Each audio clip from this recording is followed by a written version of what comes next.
44వ ఆవిర్భావ దినోత్సవంగా పిలిపిస్తున్నాం. ఇది ఒక మహత్తరమైన కార్యక్రమం. 25 ఏళ్లకు మునుపు ఐటీ ఒక ప్రభుత్వ విధానాన్ని తీసుకొస్తే ఈరోజు ప్రపంచంలోనే ఎక్కువ తలసరి ఆదాయం వచ్చే వ్యక్తులు తెలుగువారు. ఈరోజు ఈ రాష్ట్రంలో పేదవాళ్ళు అనేది లేకుండా అందరికీ సమానమైన అవకాశం వస్తే సమాజం ఎంత ఆనందంగా ఉంటుందో, ఎంత తృప్తికరంగా ఉంటుందో మీరు ఆలోచించండి. అప్పుడు మీ మారిగా వచ్చిన కాగితాలు ఇచ్చే పరిస్థితి ఉండదు. అప్పుడు కొత్త సమస్యలు వస్తాయి, ఆశలు అనేటివి ఉంటాయి, యాస్పిరేషన్స్ అనేటివి ఉంటాయి. ఆ యాస్పిరేషన్స్ని ఎప్పటికప్పుడు ఫుల్ఫిల్ చేస్తూ ప్రభుత్వ విధానాలు ఉండాలి. అలాంటి విధానాలు క్రియేట్ చేయడానికే మనం ముందున్నాం. మళ్ళీ ఈరోజు చెప్తున్నా, 43 సంవత్సరాలు పూర్తి చేసుకుని 44వ ఆవిర్భావ దినోత్సవాన్ని జరుపుకున్నాం. మీ అందరిలో గుర్తుండాలి, ప్రతి నాయకుడికి గుర్తుండాలి, కార్యకర్త ఫస్ట్, నో సెకండ్ థాట్. ప్రతి ఒక్క కార్యకర్తకు గుర్తుండాలి, ప్రజలే ఫస్ట్, పీపుల్ ఫస్ట్. మీరు గుర్తుపెట్టుకోవాల్సింది ప్రజలు, మిమ్మల్ని గుర్తుపెట్టుకోవాల్సింది నాయకులు. ఈ రెండు విషయాలు సమన్వయం చేసుకుంటే ఇంకా తిరుగులేని శక్తిగా తెలుగుదేశం పార్టీ శాశ్వతంగా ఉంటుందని మరొక్కసారి విజ్ఞప్తి చేస్తున్నా.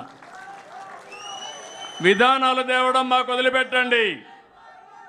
ప్రపంచంలో బెస్ట్ పాలసీ ఎక్కడుంటే దాన్ని ముందుగానే ఆలోచించే వ్యక్తిని నేను. హైటెక్ సిటీ అంటే ఎవరికి అర్థం కాలేదు, ఐటీ అంటే అర్థం కాలేదు. ఇప్పుడు క్వాంటమ్ వ్యాలీ అంటే అర్థం కావడం లేదు, క్వాంటమ్ కంప్యూటింగ్ అంటే అర్థం కావడం లేదు. ఏ అంటే చాలామంది వెనకబడుతున్నారు, కానీ ఏ అని అందరూ వాడుతున్నారు. ఫోన్లు ఉన్నాయి అందరికీ. మీరు ఫోన్ ఎత్తుకుంటే ఏదైనా డౌట్ వస్తే చాట్ జీపీటీకి వెళ్ళి దాన్ని అడిగే పరిస్థితికి వస్తున్నారు. ఈ యొక్క ఏ వాడకంలో మనం ముందున్నాం. భారతీయులు 68% ఉంటే ప్రపంచం మొత్తం 31% ఉన్నారు. ఇలాంటి చాలా విషయాలు ఉన్నాయి. నేను ఒకటే మళ్ళా ఈరోజు మీ ఆనందాన్ని పంచుకుంటూ మళ్ళీ మిమ్మల్ని కోరుతున్నా, ప్రతి ఒక్క కార్యకర్తకు న్యాయం చేసే బాధ్యత పార్టీ తీసుకుంటాం.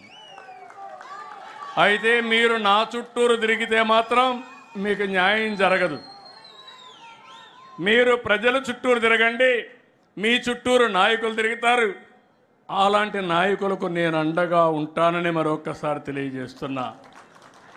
అందుకే ఏ జిల్లాకు పోయినా ముందు కార్యకర్తలను కలుస్తున్నా. ఒక 2 గంటలు టైం స్పెండ్ చేస్తున్నా. ఆ 2 గంటలు టైం స్పెండ్ చేస్తే నాకు ఎంత స్ట్రెంగ్త్ వస్తుందంటే, నా సొంత ఇంటికి పోయి ఒక కాఫీ తాగితే ఎంత ఆనందం వస్తుందో అంత ఆనందాన్ని పొందుతున్నాను. 43 ఏళ్ళు కష్టపడ్డారు. నేను నా కళ్ళ ముందర చూశాను మీ త్యాగాలన్నీ. అందుకే చెప్తున్నా, ఏ పార్టీకి లేనటువంటి నాయకత్వం ఉంది, కార్యకర్తల బలం ఉంది, ఒక సంకల్పం ఉంది, ఒక పార్టీ సిద్ధాంతం ఉంది.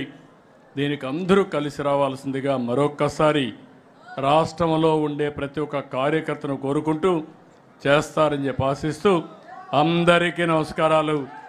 జై హింద్, జై తెలుగుదేశం, జై తెలుగుదేశం, జై తెలుగుదేశం.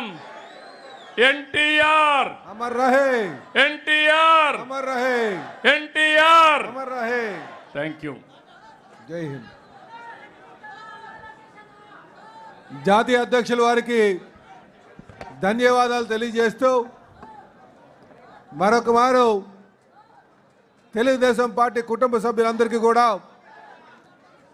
తెలుగుదేశం పార్టీ సిద్ధాంతాలకు అనుగుణంగా నడుచుకోవాల్సినటువంటి అవసరం ఉందని చెప్పి తెలియజేస్తూ సమాజ నిర్మాణం వైపు, అలాగే స్వర్ణాంధ్ర వైపు మీ అందరూ ఒక ఆశీస్సులు సహకారం ఉండాలని కోరుకుంటూ వేదిక మీద ఉన్నటువంటి అతిరథ మహిళలందరికీ కూడా ధన్యవాదాలు తెలియజేసుకుంటూ, అలాగే జాతీయ ప్రధాన కార్యదర్శి వారికి ధన్యవాదాలు తెలియజేసుకుంటూ, కార్యకర్తలందరికీ కూడా ధన్యవాదాలు తెలియజేసుకుంటూ మరి ఈ సభను ముగిస్తున్నాం. ధన్యవాదాలు.